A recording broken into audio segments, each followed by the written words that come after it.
Hey, hartstikke mooi dat iedereen hier zo mooi verkleed is als Indianen. En sommigen ik net vinden wel jammer. We hebben een heel mooi Indianenfeest, de meester, juffendag.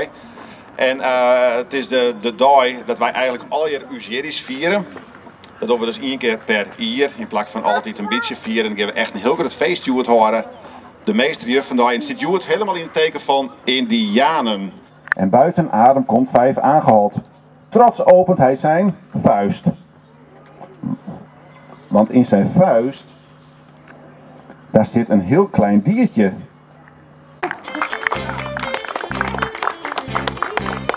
Heel alleen op zijn paard door de prairie. Heel alleen door dat woeste gebied. Met alleen als gezelschap zijn Mary. Zo alleen zingt de cowboy zijn lied. Ik voel me zo verlaten. Zo ver van huis en haard. Geen mens om mee te praten. Dan alleen met mijn trouwe paard. Als de donkere nacht is gekomen, zit bij het licht van het vuur en de maan onze cowboy in stilte te dromen van zijn liefje zo ver hier vandaan. Ver smacht soms van verlangen, dan zie ik jouw gezicht, je glimlach en je wangen, maar alleen met je ogen dicht.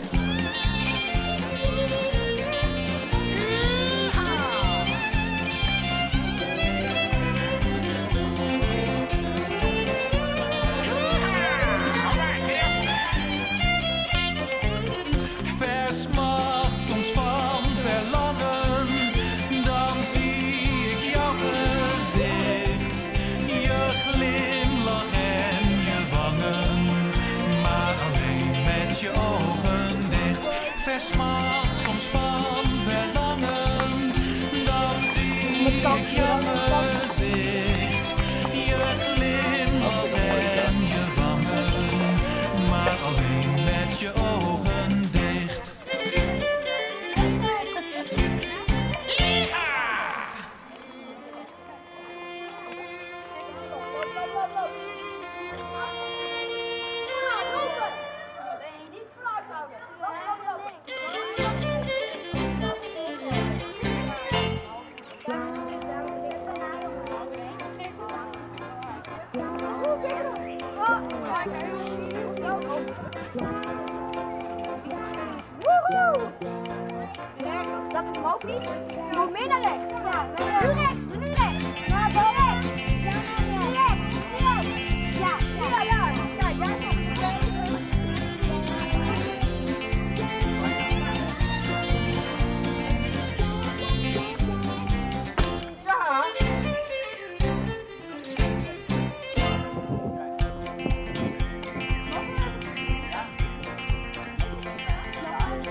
Ik